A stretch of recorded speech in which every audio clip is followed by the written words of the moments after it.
Thank you for agreeing to chat with me today. Peggy, it's an absolute honor to be with you. You know, this is a new position for me, and perhaps you as well. Absolutely. How long have you been in? I've been in for about a year and a half now. Boy, we're kindred spirits in that way. For me, it was fall of 2021. And for me, it was January 5th of 2022. But, you know, I've been around for a while. I guess you have the same sort of background. Yes, I have a 40-year career in statistics and survey research, and I've been around the country in different university-based research centers, as well as for a little period of time, 5 years, I had my own company, social science research company that I co-owned. So that was a lot of fun. And then I spent the second half of my career in public policy research at a think tank. What a really rich background. I don't know if I can say that I've done all of those things, but I really have enjoyed my time in public service as well. 30 years at the U.S. Department of Education, but I have some academic background at Howard University. I was professor there for a while. Thought I was just making such a good contribution. I really did enjoy my time there. Ran the statistics arm of their computer center. A fellow statistician. Yes, yes.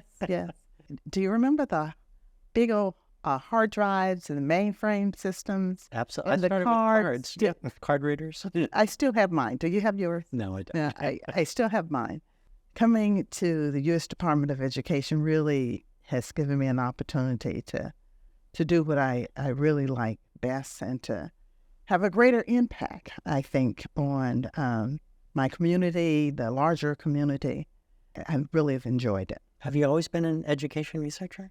Yeah, I've trained as a psychologist, and I may have mentioned before I got stuck with the stat courses, the stat labs, and didn't think I really would like it, but I just really do like the analysis part of it, the discovery, what the stories data can tell you. Always been fascinated by that. I worked as a epidemiologist for a while at Howard University Hospital and found that fascinating too, because if you love statistics and just the excitement of it all, it really doesn't matter where you are applying your skill. It's interesting that you say that, because as a generic statistician and a survey researcher, I think one of the things that I particularly value about my career and what I can bring to the Census Bureau is that I've been able to play in pretty much everybody's backyard. Yes. So I've done education studies and political science studies. I've done exit polling. I've done studies of firefighter research and safety. Yeah. Just the whole gamut, from environment to, education to public health, etc. Yeah, with them we're kindred spirits in that way. Absolutely. Because if you love stats and the whole excitement of it all, it really doesn't matter where you are applying it.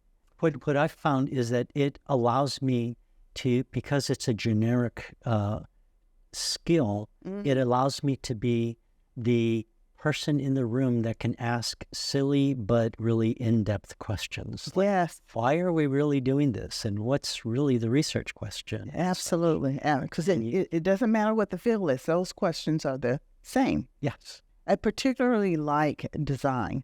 I hear you describing your expertise as survey methodology. I have a great story I want to tell you. Sure. So when I was at Howard University, I taught the stat classes primarily for a while there, quantitative classes. And they came to me once and they asked me to teach the qualitative research methods. I was just really, who wants to do that, right? I finally did, and what an experience. You really do have to have more than just the numbers.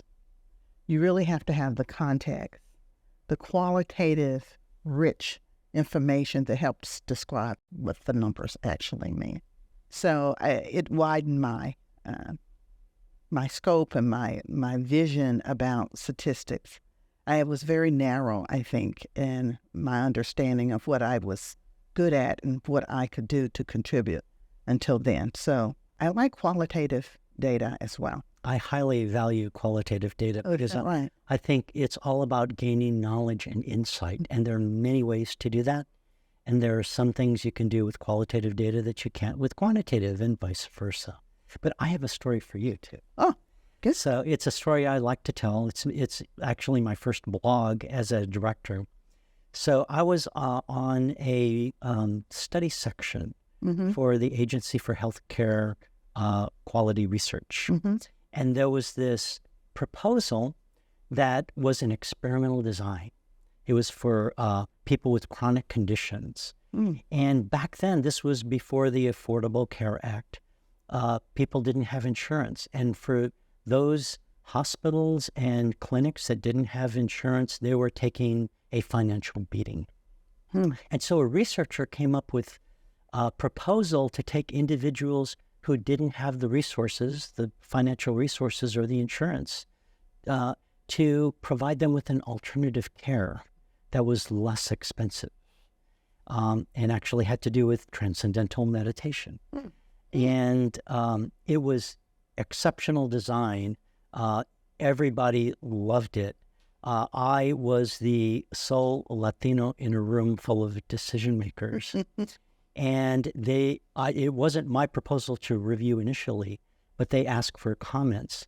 And right before they were going to give the vote, I raised my hand and I said, we cannot fund this study in the way that it's currently written.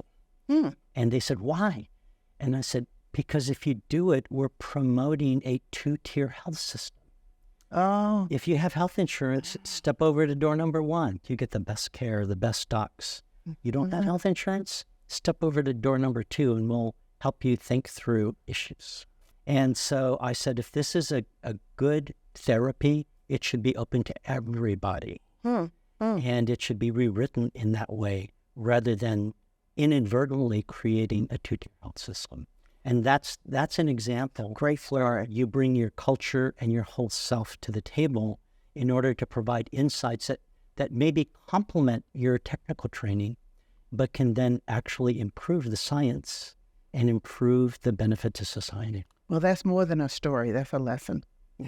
And it says something about your vision and your understanding of how to integrate equity, issues of equity, with science. Because everybody who's sitting around the table doesn't see the same facts and the same design in the same way. And they're looking at the same thing, but you're bringing a different perspective. I like that. I like to think always room for improvement. That's what I'm bringing to the National Center for Education Statistics, this equity lens that I think will help me see the data in different ways that help other people, because once you open that window up for them, they can interactively participate in the same sort of dialogue. And light bulbs go off. Yes, and light bulbs go off. So that's what I think that's interesting, because that's another area. Yeah, and I bring that to the Census Bureau as well, this lens where if we really want to create more accurate and more relevant data and create better methods to get that more accurate and relevant data, we need diverse perspectives. Absolutely. And that includes externally reaching out to stakeholders and community leaders, etc., as well as internally allowing staff more freedom to offer wild and crazy ideas from their own perspectives. Everyone needs to see themselves in the data, even those who are assisting you in the design, in the curation, and the dissemination of the data. As you know, we're statistical agencies.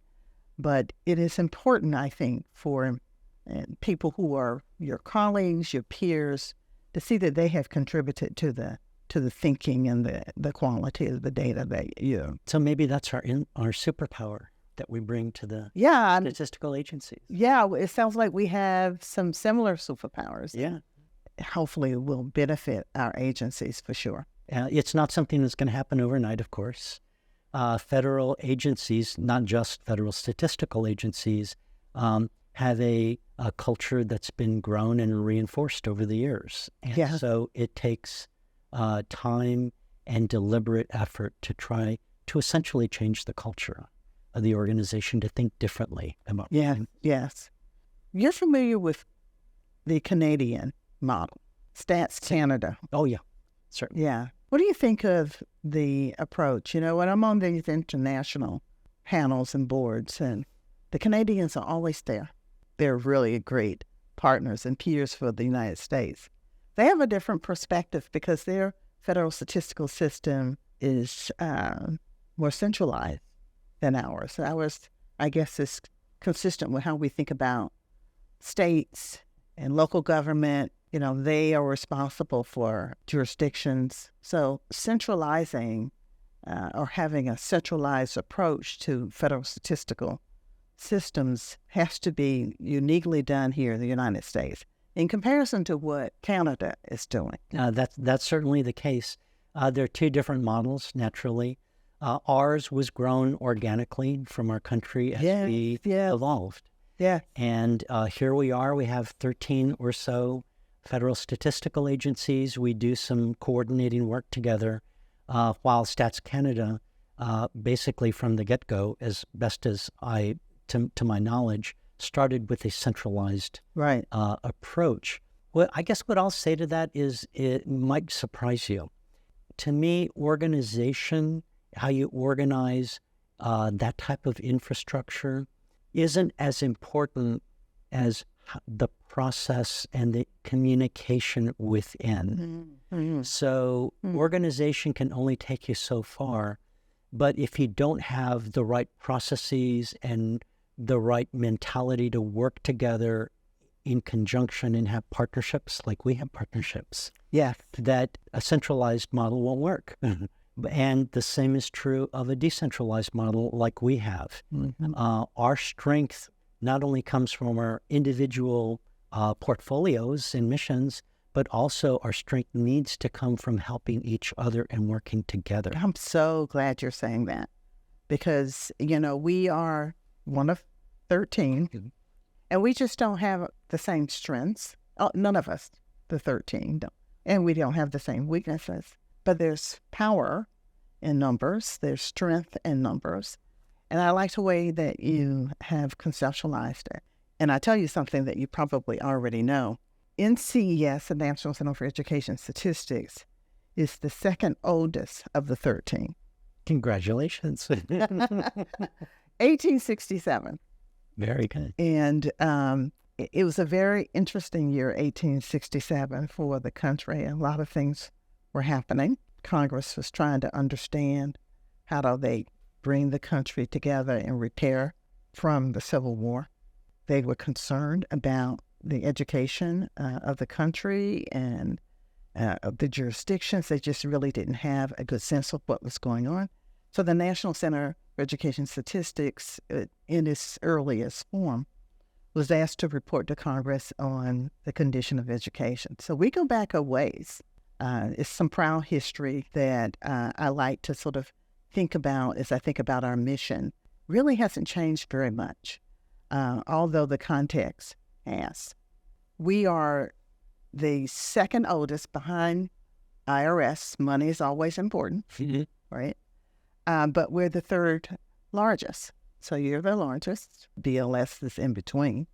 We have a lot of funds, or in comparison, not like you, of course, but lots of funds to support our wide portfolio of activities, but not a lot of staff. And so we're about 9. Oh, my goodness. Yeah, we're way behind when it comes to, you talk about strong and mighty, but small. That's how I sort of see us.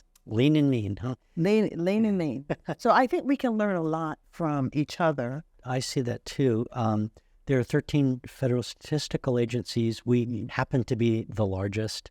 We also happen to have the largest portfolio in terms of data collection and obligations to do the decennial census and the 2 other censuses that we do, economic and governance. For me, rather than looking at it as we're the tail that wags the dog, I see the different federal statistical agencies, each having their own inherent strengths. What might be perceived as a threat of maybe, you don't have enough resources could maybe be an opportunity in that you have that uniqueness to offer both for completion of your mission as well as the rest of the country. And we have data collection capacity that we can partner with you. And together, when you look at the whole, there is capacity, and we need to learn how to work better and collaborate better together so that we generate better products to complete our mission and serve the public better. I think we can learn from each other. I think of the smaller agencies, but they're so strong in particular areas. Amilda Rivers, for example, who I admire quite highly, and NCES. She really is sort of a trailblazer as we sort of chart our way through the Evidence Act, policy making, Evidence Act 2018. And, no one can shine a brighter light than she can on our plight. I admire her greatly. Yes, I think we all do. That reminds me, I was going to ask you about the role of the statistical official as identified in the Evidence Act. Now, I assume you are also the statistical official for, how does that work? I am for 1 week. Apparently, the Evidence Act, it calls for the creation of the statistical official as well as the chief data officer and the evaluation officer. What we're doing, and what Commerce is doing really, is that they designated the director of the census to be the statistical official for 2 years, and then the head of BEA, the Bureau of Economic Analysis, for 2 years. Oh, I see. So your SO role is going to end soon. It's going to end January 1st. Is that right? And I've just been in contact with Vipin, who heads up the Aurora, who heads up the BEA, and notifying him, congratulations. Here's the baton. That's right. And so I'll be helping him and assisting him as he needs. Yeah. So tell me what you did in your 2 years. How did you operationalize that? Because a new director has so much to learn about the Bureau of the Census. It is such an enormous entity with a big portfolio. It took me about 6 months just to start to get the hang of who we are, what we're doing, and how we operate, and how I can best contribute. And it was around that time that I was informed, congratulations, you're also the statistical officer. And it was through, thankfully, we now have a chief statistician of the U.S., Karen Orvis. Oh, boy. And she let me know that, by the way, you are the statistical officer, which means I actually have not done much as the statistical officer. And it's really interesting because in 2018, the act was passed, right? It's been about 5 years now. Right. And we are still in some ways in our infancy figuring out how we should work together, because not only do federal statistical agencies who are poised to offer a seasoned statistical official for their departments, not only do they have to do that, but also departments that don't have statistical agencies. Yeah. They need a statistical official, and they need help. Right. Yeah. And so we've been having conversations in our interagency consortium of federal statistical agencies to talk about what those roles are, how we can best complete them. So it's a work in progress, as it should be, and unfortunately, it's been 5 years now. So we're still figuring it out. And the other thing that I think is happening, I don't know if you can say the same at the census, is that the chief data officer the CDO is also sort of charting their ground and supporting the whole act and the way described. And so there's some overlap there that is still needs to be ferreted out. It's a little. And the same with the evaluation officer. And the same with the evaluation officer. And it's interesting because I come from a public policy research background. We did a lot of evaluations, program evaluations, et cetera. And the Department of Commerce is absolutely committed to evidence-based policymaking, which includes evaluating how well, with data, how well some of their programs are working, either distributing CHIPS funds or whatever. And there is a unique lens on saying, here's a program, what data do we need to be capturing when you establish the program? That's all exceptional. And the CDO and the evaluation officer and our counterparts at Census are working together to make sure that that planning is going forward. But any of us who have been in the policy research world knows that you don't do an impact evaluation of a program when you first launch it. You do it after it's matured a little bit. You do a formative analysis. Yes, absolutely. And you find out what's working, what's not working. You get the best lessons, et cetera. And then towards the end, once you figure it out, okay, we've got this thing running, then you do your evaluation. Yeah. But that's not necessarily the way that we don't have that luxury of time in the federal government for programs like CHIPS and the Infrastructure Act and such. Right. So it's an interesting twist when you realize that there are other methods to gain insight into the effectiveness of a program. Yet we're confined to looking at numbers. Yeah, so there's a lot of maturing, I think, for all of the major players' roles in the Evidence Act. And then, of course, there are others as well. The chief privacy officer, other components. We all have to sort of work together and find our paths forward. We are a work in progress. Yes, we are a work in progress. Now, it is the law. We are governed by rule of law, and so we're doing our due diligence. But like everything, it's taken some time. So I was going to talk about partnerships with you. We could not do some of the more impactful work that we do without the census as our partners in collecting data, helping us to curate data. And the one that I think of most readily in today's world, post-COVID or post-pandemic, is our school pulse panel. Are you familiar with that? Yes. The school pulse. Yes. You were so wonderful in helping us to turn on a dime and get into schools, the K-12 schools, and collect information once a month. We would collect the data with your help and your support and turn it around, curate it, and release it to the public. Teachers and practitioners said to us as we were releasing the data over the course of about 10 months, I think, they said, this is the first time I've actually seen myself in your data. That's kind of hardens you, really. Because this is our plight during this COVID, this chaos, this pandemic chaos has not been told as, we are experiencing it until now. And we are always collecting data, and you help us collect data on just in general about teachers and principals. But this was different.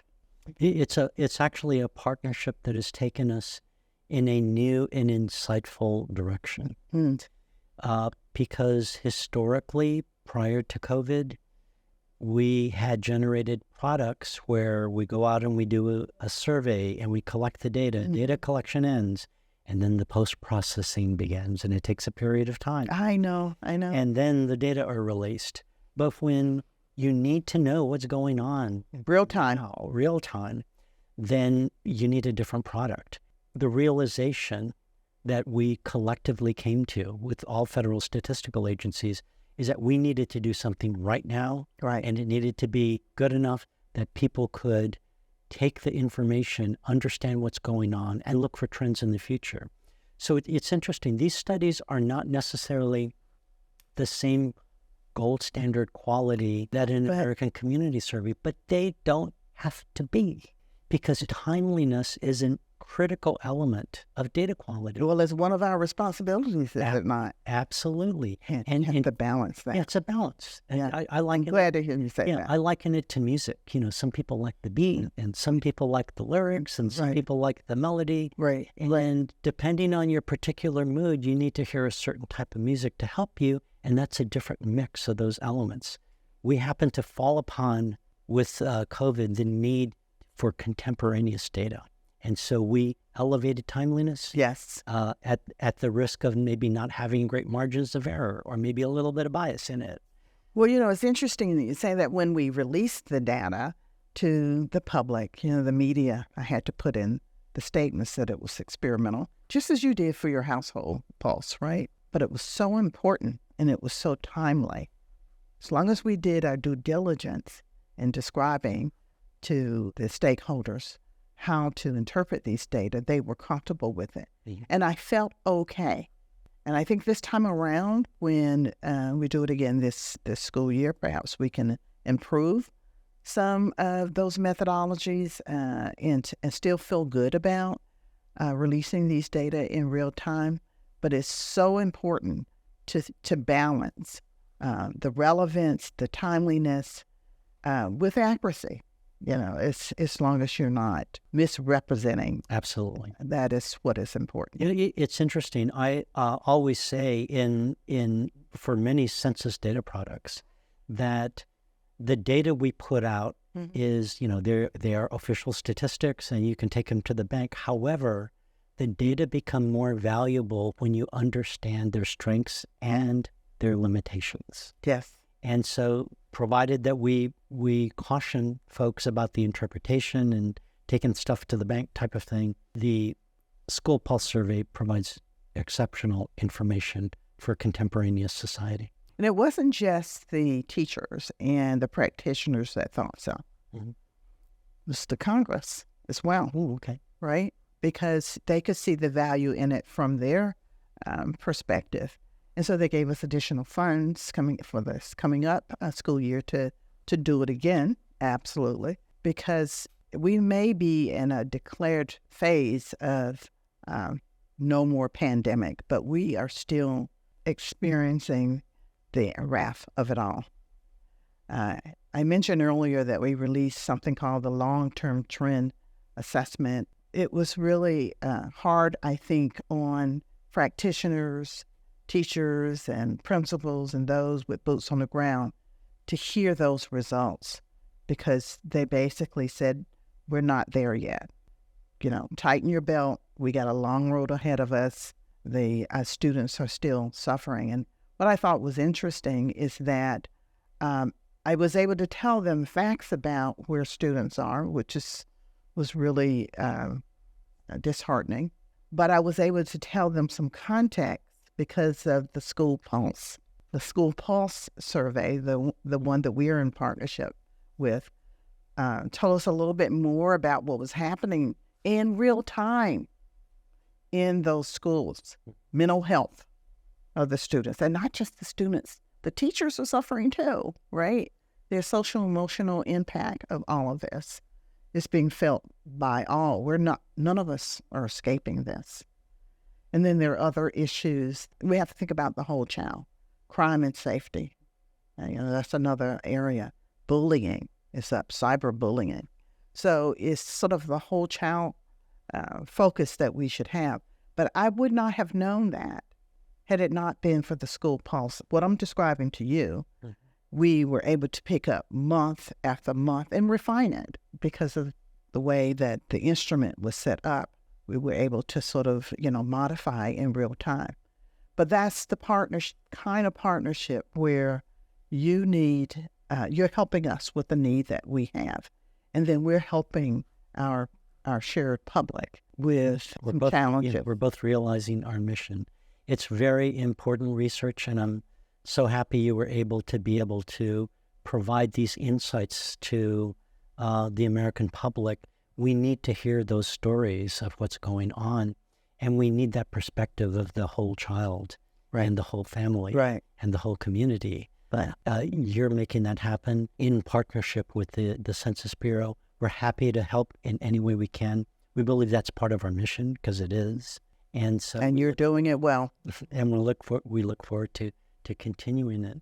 Yeah, and that's just one. There's plenty. We don't need to go through all of them, but there are plenty of other areas where you're doing similar type of work that's been around for a while, operationalized, for decades. But this particular example, I think, is one to sort of point to. Yeah, it also reflects our common values of scientific integrity and transparency. We'll give you the news, whether it's good or bad. That's what the data say. Right. Because we need to hear that. But you know what I was hoping for us to sort of chat a little bit about? The frontier of partnership. Oh, absolutely. I've read you had a piece that you put out a couple of months ago about your sort of listening tour that you're doing around the country with stakeholders, and I was really sort of impressed with that. I want to do more of that type of outreach to our partners. We have a lot of partners, and we do a lot of the more traditional, I think, approaches. But I would love to sort of have a intellectual sparring discussion with you about how we might forge a new kind of partnership moving forward. Now, I don't have a vision for what that might be. I just know that you hit the ground running when it comes to your outreach to partners. And I want to do something similar, but it would be great if there's some sort of path forward where I could join you and support you. Let's do stuff together. Yeah. Oh, I would love to. I see some innovation there. I see a way forward that, since we have so many common mission components to our work.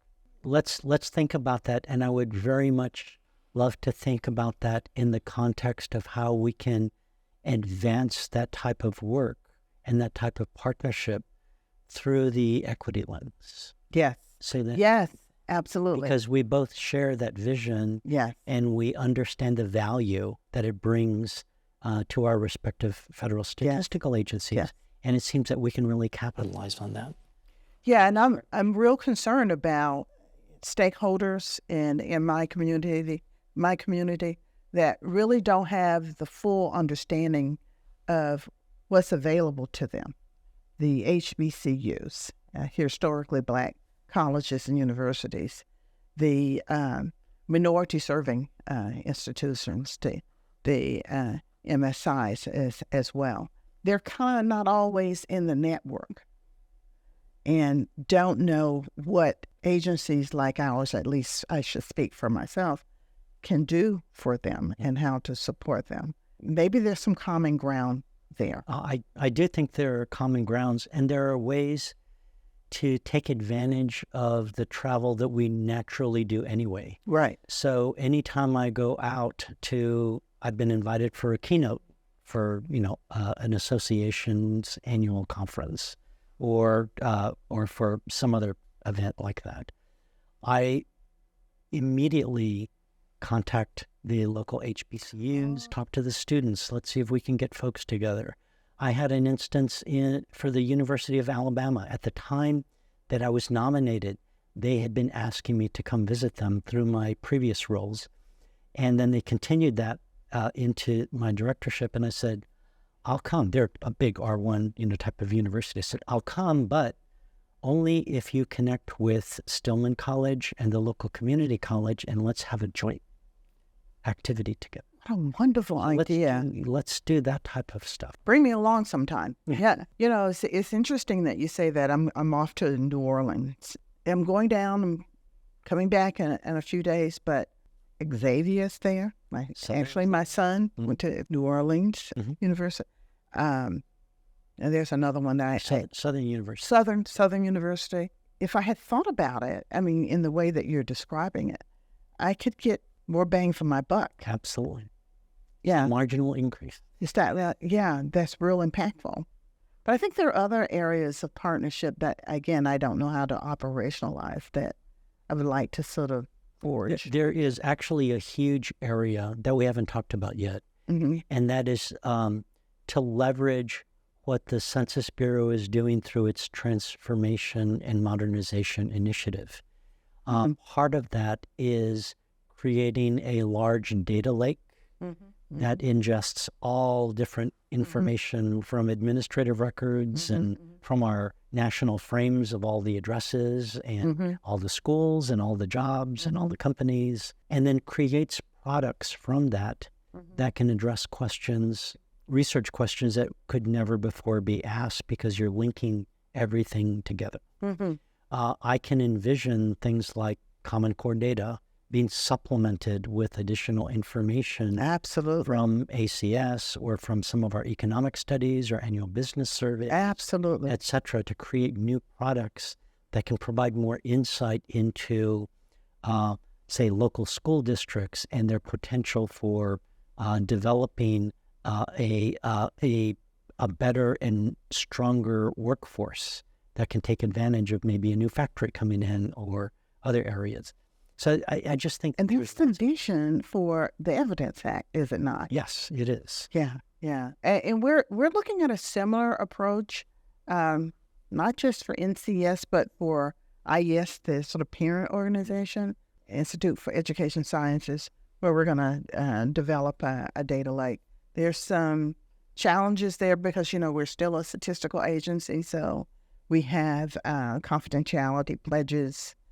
So it's interesting that we are talking about something very similar moving forward. We should coordinate. We should coordinate. Yeah, we both have data scientists that we could then get together and discuss the possibilities. Yes, found data, those sort of new frontiers. Absolutely. AI. Can I push you on that a little bit? Certainly.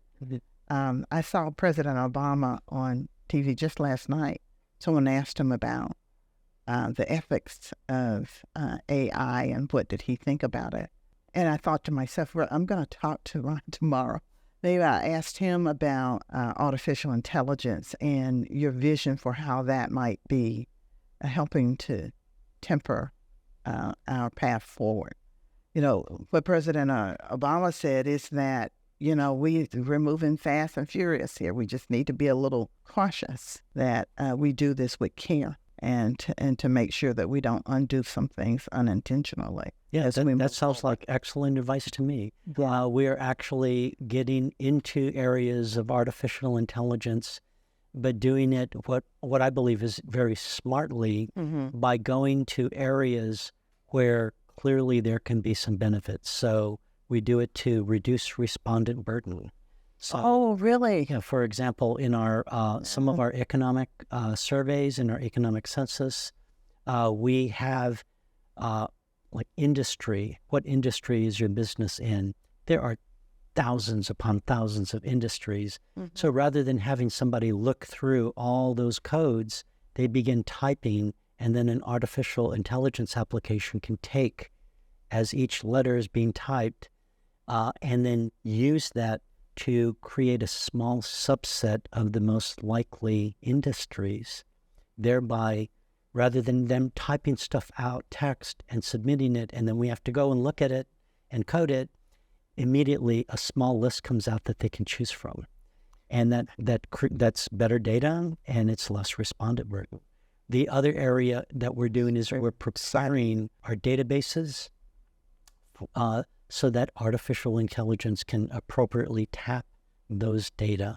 So it has to do with metadata. We're adding metadata to some of our databases in a way that artificial intelligence, like chatbots and such, can come in and grab information quickly and appropriately rather than getting the wrong data. But yeah, we need to move very deliberately, identifying the clear wins that we can get, and then proceed from that to see what other areas there are to delve into this. Well, certainly, our chief statistician, Karen, is thinking about this. The whole federal statistical agencies thinking about this as a system. We just got that memo. But I would love to sort of figure out a way that we don't have to reinvent the wheel. Absolutely. We talk about different ways to partner. Perhaps there's a way you can mentor some of my data scientists, program analysts who are doing this, but they're like, they only have 10 fingers. Yeah, and perhaps two we can hands. have a little detail back and forth to. Yeah, yeah. And we can certainly come up with a couple of methods to cross-fertilize, because Yeah. there are things that we need to learn from you as well. And so perhaps we can have an exchange for. I would love that. And, we have sort of a disadvantage, I think, because we have such a small staff. We do a lot of contracting. So, these highly well-trained scientists that we have, they have to spend a lot of time with the administrative part of the contracts and not enough time having fun, which you and I would call fun, right? Absolutely. Getting your fingers wet and dirty and understanding the details of it all. They need intellectual sparring partners. These are people who are capable. They are well-trained and have the energy and the motivation that you and I are talking about today. But they don't always have this opportunity to sit around the table and talk with people like themselves. So I would love for us to sort of think about some opportunities to support this eager professional development path that I want to provide for my staff. It keeps coming back to me, your comment on the whole child and having information that really looks at the totality, mental health issues as well as performance and teachers and parents and the roles that they play and such. And it seems like there's such an opportunity for us to learn from each other in that regard, to develop data products that can better articulate the whole story of children. Yes. And the whole story of education in our society, because even adults need an opportunity to learn. And even adults are part of our education system. Absolutely. As you know, I think in another time we talked a little bit about, preparing our citizens, our students who are leaving high school for the world of work or post-secondary education. Everybody's not going to college and getting terminal degrees like we did. We need everyone, and we need everyone's expertise to sort of make this system that we have work and work efficiently. One of the most rewarding events I went to in the last few weeks, or since my tenure, was I did a commencement speech at a community college, and it was so rewarding to be able to speak to the people that were getting their GEDs. Oh, yeah. It was amazing. There were GEDs, associate's degrees, certificates, technological certificates and such. And we should understand them as whole people just as we should the children in their learning process, and absolutely get them to aspire to other things too. So. I was a commencement speaker this year as well at Howard University. It was endearing because I was able to speak to them about the world that they were getting ready to enter, and that everyone doesn't have the experience that they've had their 4 years, or if they're getting terminal degrees, whatever degree they're getting, and that they need to think about, the Gestalt, and they need to think about their life project as being one that includes people with different disciplines and different contributions of what they can bring to the table. Yeah, community colleges have a special place in my heart. Yeah, you went to a community college. I did for a semester, and then I transferred. But that one semester was pretty profound. It was at San Antonio College, and that's where I did the commencement speech. Oh, they brought you back. Yeah, and they because I only went for a semester, they gave me an honorary associate's. I loved it so much. It's that sort of thing I think we can do to sort of reach our community in ways that, this position allows us to do. So I'm glad to hear that you're doing that as well. Let's talk about equity. Certainly. Well, we've been dabbling, I think, throughout our chat today about equity. And we'd love to hear some of your thoughts about how you're going to infiltrate equity during your tenure. Yeah. I would not call it infiltrate as much as bestow the gift. bestow the gift of a different way of thinking that interpenetrates everything that we do. Yeah. Equity is not about checking boxes, taking courses. The last chapter in the book. And honestly, it's not even about looking at numbers. It's about how you value different perspectives, how you are including those different perspectives to do better science, to be more efficient. If it's an administrative function you're doing, I agree. How to be better at just about everything you do. And the way I think about it is that equity, the concept of equity, which is really fairness, it's fair. I agree. To bring people in to increase the value and the insight to create better data and create better methods and create more relevant data. That's very fair to everyone. It's not fair to put your blinders on and to sit in your office and come up with the plan.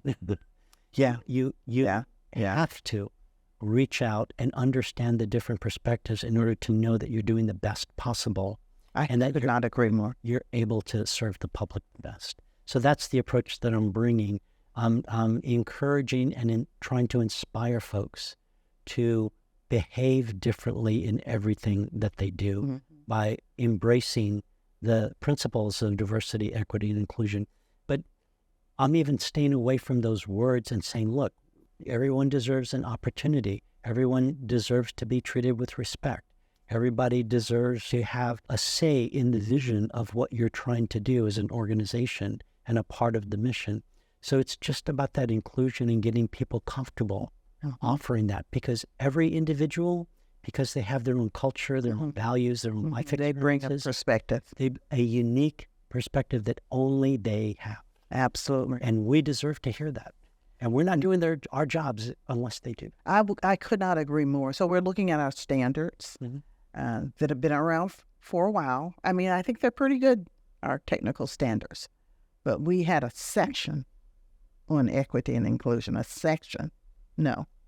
We need to go back and think about everything that we do and how we can incorporate fairness, equity in every aspect of our data collection, our curation, our dissemination of data, development of the items, all of it. And everything. It's a way you think about your work. It's a way to improve excellence. Absolutely. And folks don't really understand that until you start talking in those terms and then showing them by example how it's done. Absolutely. That's why I'm going around the country. I'm showing folks. I love it. How we do it. I love it. And I'm bringing folks in, and I'd love to bring you in too. Oh, I would love that. If you would have me, I would absolutely love it. Inclusion, fairness, accessibility, all those important components of this space. But I have a philosophy that I'm hoping to instill in the way we think about it, and it's resiliency. All inequities are not created equally. They may all be contributing to the larger problem that we see, but they're not all the same in terms of their impact. So I'm trying to sort of think about an analytical way to help us think through our data analysis and our reporting that focuses on this mindset that everything you see is not carrying the same weight. So resiliency is one of the areas I want to sort of develop in our way of thinking about our roles, because those who are being impacted differentially, negatively, whether it's disparate, purposive impact or not, need role models for how to sort of pull ourselves out of this, out of the area that has been negatively impacted. So we need to see those examples where people have been able to be successful even against the odds. So resiliency should be part of the big package when you talk about equity and fairness in our work, I believe, in the federal statistical system, to be able to identify those areas that people have somehow found a way through despite what their challenges might be. That's sort of the way I'm thinking about it, in addition to the traditional. Yeah, I absolutely love that, and it resonates with me so much. When I go around to different colleges and I try to inspire the students to think about STEM or careers at a federal statistical agency, be it NCES or Census, I often tell them that the road to success is through failures. Everyone thinks that some like, oh, Rob made it to Census Director. He must have had success after success after success. No, I had failure after failure after failure. You learn from each one. From it, yeah. And that's a natural part of your success. And if folks think about it that way, then they'll understand that they shouldn't be judging themselves on the basis of sort of the sports model. It's a win or lose thing, Right. No, it's a journey, and you'll learn from the journey, and you get better as you go. And my vision is that if we can identify those models that can be emulated, yes, we need to think out of the box when it comes to equity. And with AI, right, going back to the AI conversation, perhaps there's a way to sort of hone in on those types of resilient models in ways that we would not been able to do it before. So it's an exciting time, I think, how we can use this new data science and AI world to further our causes and what we bring to our systems. Hear, hear. Yeah, I couldn't have said it better myself. We're in a community, a federal statistical community here that is doing an excellent job. I think OMB is doing an outstanding job, but this more informal ways to sort of further our cause, I think is helpful too. We need to do more of this. So I want to thank you. Well, thank you for chatting with me.